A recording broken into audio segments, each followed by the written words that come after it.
Madam President, distinguished guests, my friends.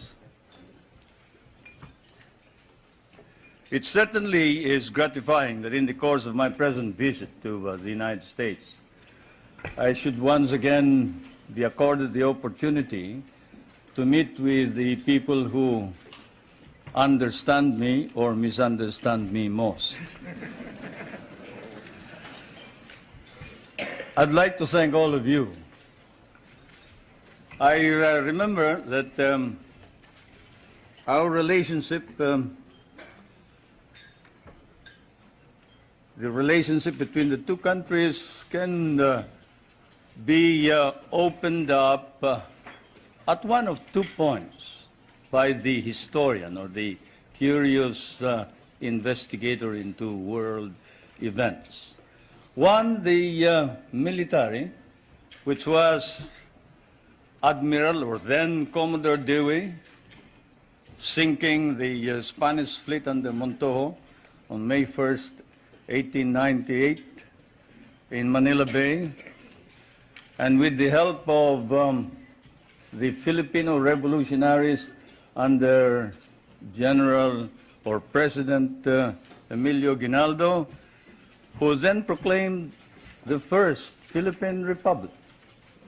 Incidentally, President Emilio Aguinaldo was the grandfather of Prime Minister Cesar Virata, who is here. My grandfather only commanded the revolutionary forces. We have changed places since then.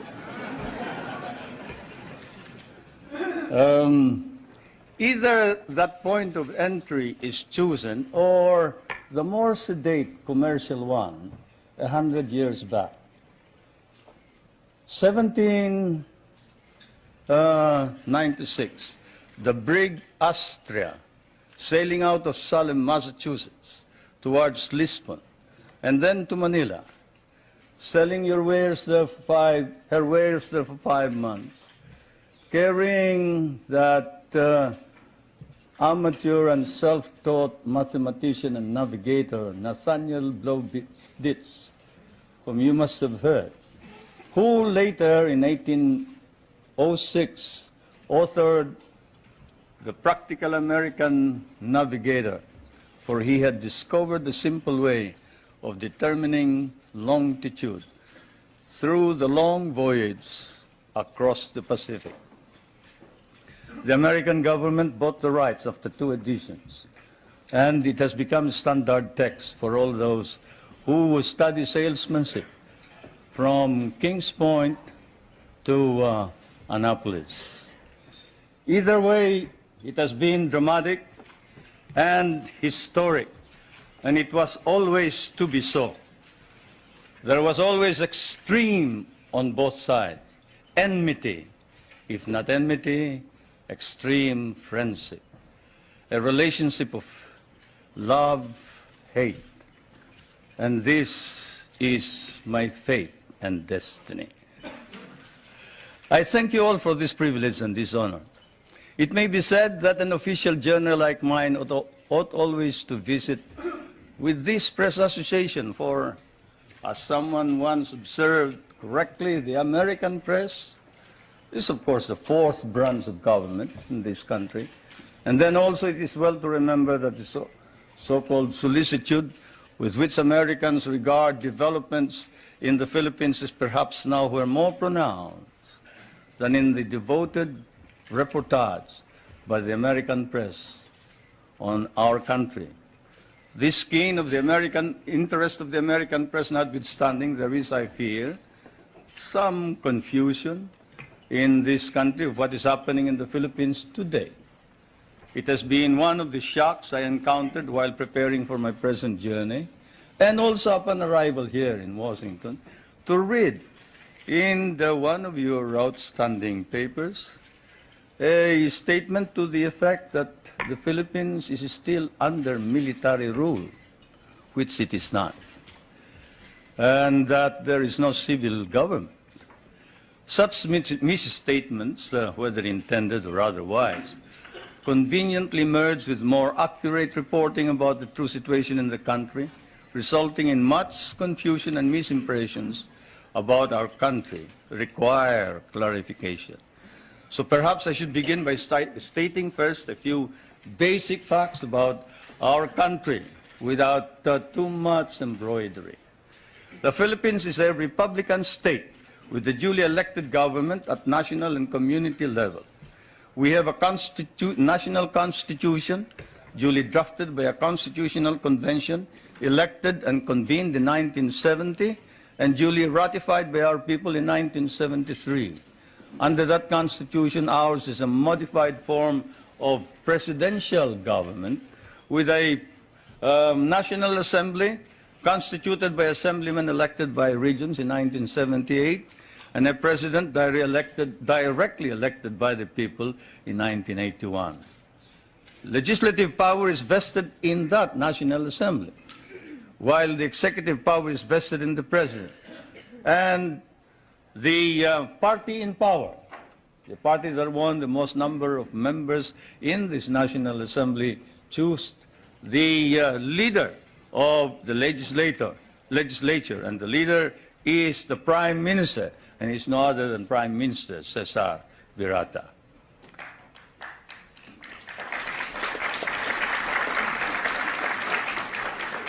We have an independent judiciary which is under the full supervision of a Supreme Court.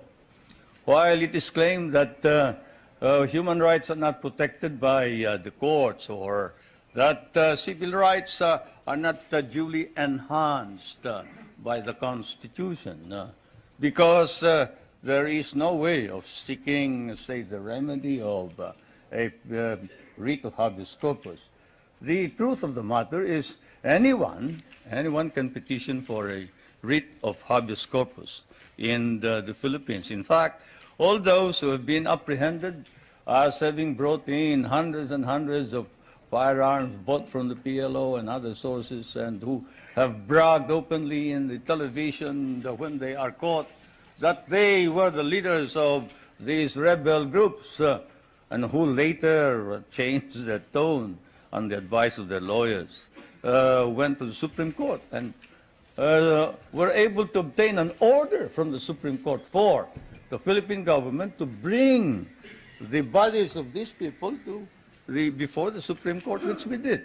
There is not a single man who has filed a petition for a writ of habeas corpus who has not been able to compel the government to bring the body of all those petitioners to the Supreme Court. In fact, the Supreme Court ordered an investigation on the allegations of torture, and the results were negative. The doctors testified that they examined all of these persons, all these petitioners, during the period of confinement, and they never complained about any mistreatment or torture, and some indiscreet remark indicated that this was merely said on the advice of the lawyer as a preparation for defense in the criminal trial. Now let's review the overall measures. All measures that have been issued by the President were issued at his instance alone? No. They are issued after a meeting of what is known as the party caucus. You who have studied constitutional law know that in a modified parliamentary or presidential form of government, the President actually doesn't make the decisions. He may lead the party, and therefore in the caucus, he may exert influence in the caucus, but the caucus decides what is going to happen, what is the policy to be adopted. In fact, our Constitution institutionalizes this procedure and states that the program and policy of government shall be adopted by the cabinet, submitted to the President for approval, but shall be responsible to the members of the National Assembly or the Batasang Pambansa, and for which the Prime Minister must stand. If he is rejected, then he must quit, he must resign, and a new Prime Minister must be appointed. Now, all cases are appealable to the Supreme Court, including cases of security against the state. We have a system of local government and administration throughout the country. In all, there are 73 provinces, 60 cities, 1,502 municipalities, 42,000 barangays, in each of which there are regular elections. Barangays are the villages. We just had elections this year. The election for president occurred in 1981. Under the Constitution, the people have a right of recall.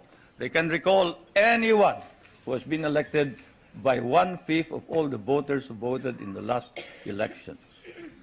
A vote of 1/5 will suffice to call a new election for any given post.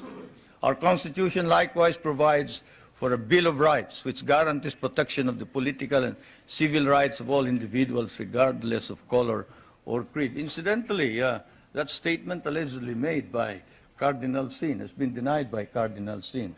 I was surprised that you haven't heard about it. This just goes to prove that there is some time lag when you move towards the West.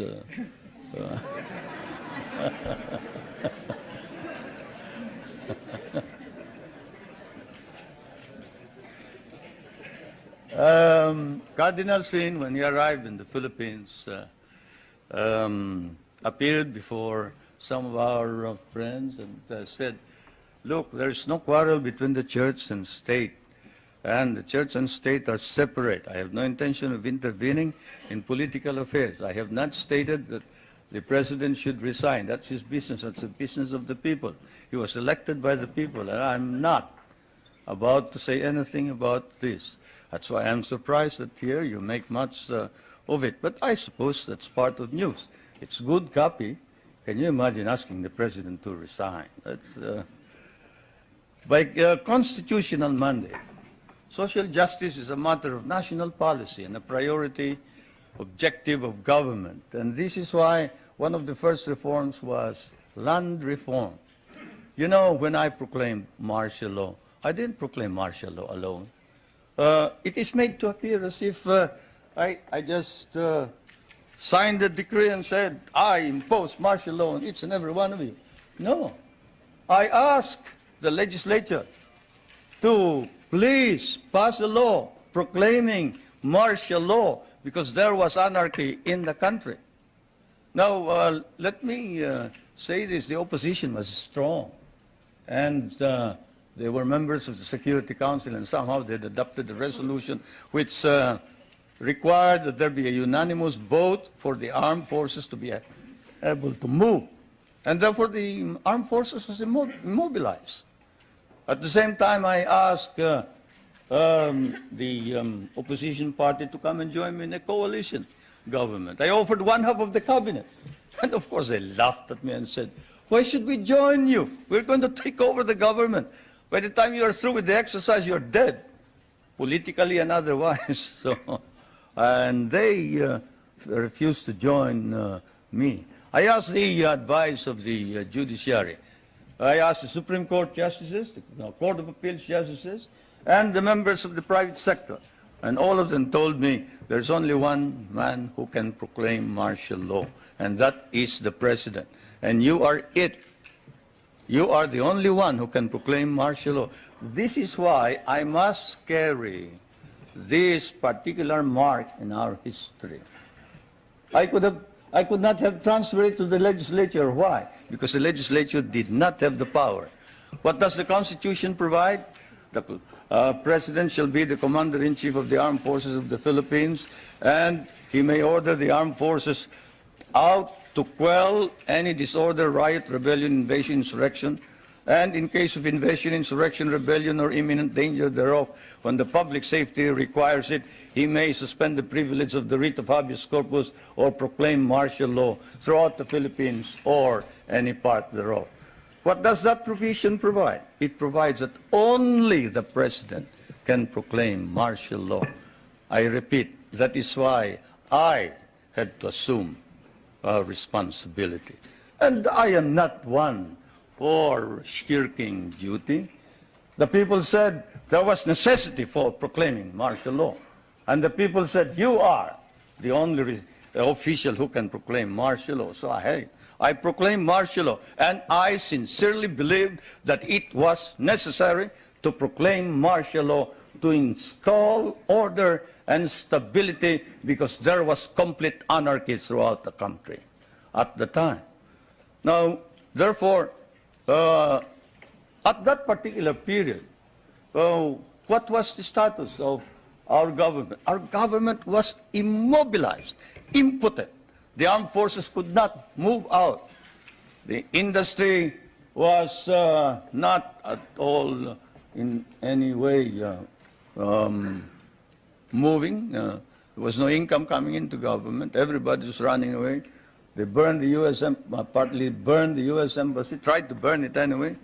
They tried to kidnap the American ambassador. American ambassador was Byroad, Ambassador Byroad.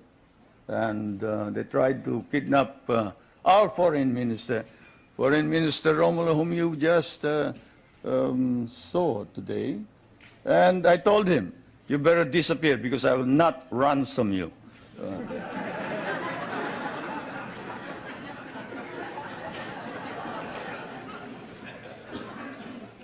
But whatever it is, they burned the Manila International Airport, they bombed the Supreme Court, they bombed the Constitutional Convention, they bombed the City Hall, they burned part of Malacanang Palace, they attempted to kidnap my children, they attempted to kill the President 8 times. There was, of course, an attempted assassination against the First Lady. You all know about that. And this required that I immediately act on it, and so I did. Now, we established land reform. We were fighting a group known as the Hukbalahap, Hukbong Nagpapalaya ng Bayan. It was socialist inclined. It was leftist. But they were friends of mine because we had fought in the Second World War together. And so I approached them and I said, look, I'm going to establish land reform. If you're fighting for land reform against the feudalistic agrarian system, then you must join me. And they did.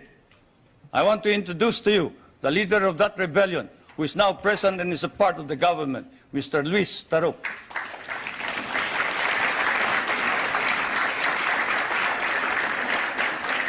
He is a member of the National Assembly. The one reason why he ran to the hills, according to him, was he was elected as a member of the old legislature and he was not recognized as such. He and the others. Now I want to introduce to you another leader of the Free Farmers Federation, which is also composed of farmers who wanted reform, but who are fighting for reform, but who are now joining in the effort to establish political stability and economic prosperity throughout the country, and who was Dean of the College of Law of the University of Ateneo, but abandoned his deanship in order that he may join in the effort to attain the noble mission of this new society. I refer to National Assemblyman Jerry Montemayor, President of the Federation of Free Farmers of the Philippines. I would like to introduce also to you a young man who was very active against the government in 1972 and who paraded around the streets raising the flag of the Communist Party and organized the Kabataan Makabayan, which is the red organization of the youth. And this man is Nilo Tayag. Is he here? Anyway, he is somewhere around here. But they have all joined, all these activists, to prove to you that all these stories about our being oppressive against our enemies and our friends, they've all joined the government to help reform and drive out all the corrupt people in the government. We have an ombudsman. We are the only country with an ombudsman. You know what an ombudsman is. He's the officer who watches over the corrupt officials of government. And this man has charged 1,000, more than 1,000 officers and employees and sent most of them to jail. Is Justice Pamaran here? He must be somewhere around. Where's Justice Pamaran? There he is. There's the ombudsman.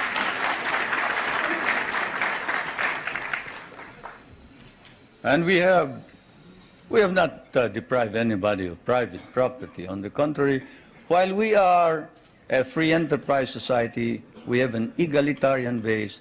We recognize private property, encourage private initiative.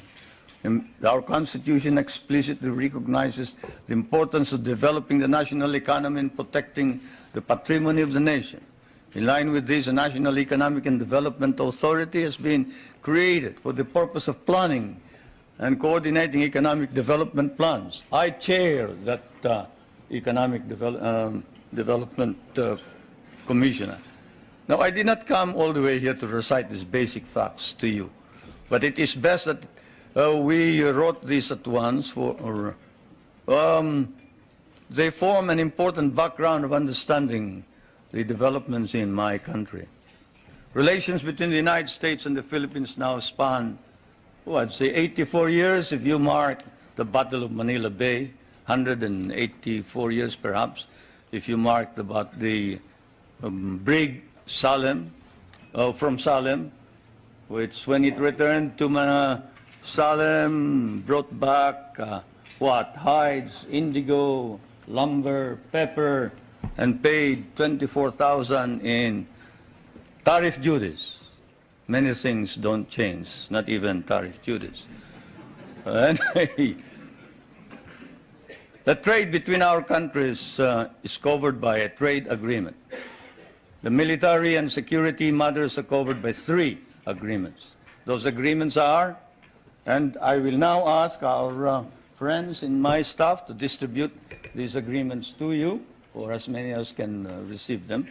These agreements are the Mutual Defense Pact, the Military Assistance Agreement, and the Military Facilities Agreement, which is due for review this coming year. President Reagan and I have agreed with the members of our cabinet that the review will start in April, probably we'll finish it by August. Through it all, our relationships develop in a way unique to nations so disparate in size and circumstances and so distant from each other. The direction which American colonization took in the Philippines in the political, economic, and military, cultural spheres were such that for us, relations with the United States would remain crucial for a while. It is said that language is the greatest conveyor of culture. If that be so, if that wise man who said that is right, then your language has certainly conveyed to my country your culture. And this is why the relationship between our countries is something undefined.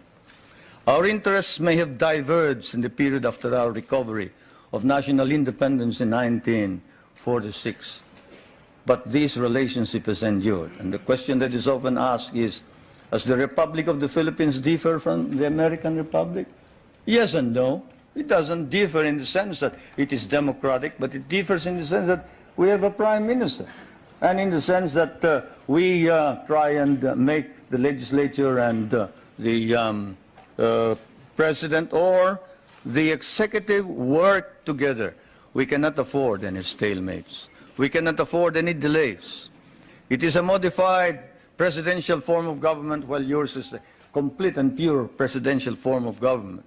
Why did we change this? Because we cannot afford stalemates and deadlocks. Yours is a strong economy and a military power. Ours is a weak country. We cannot afford to delay and postpone decisions pending the debates between Congress and the President or the Prime Minister. The poorer third world countries cannot. And so, my friends, that is the situation. I am now going to ask also that my staff distribute to you the social and economic indicators of my country in showing to you the dynamism and the vitality of our economy, We've changed our economy such that we hope to be able to be self-sufficient. We were importing rice before. The last time we imported rice was in 1976, 77. We paid $500 million for that rice. Today, we are exporting rice to our neighboring countries. And the per capita income was about $200. Now, it is more than $800 per capita income. The gross national income has increased 5 times. I need not go any further. I'll wait for the questions, and now I am ready for interrogation.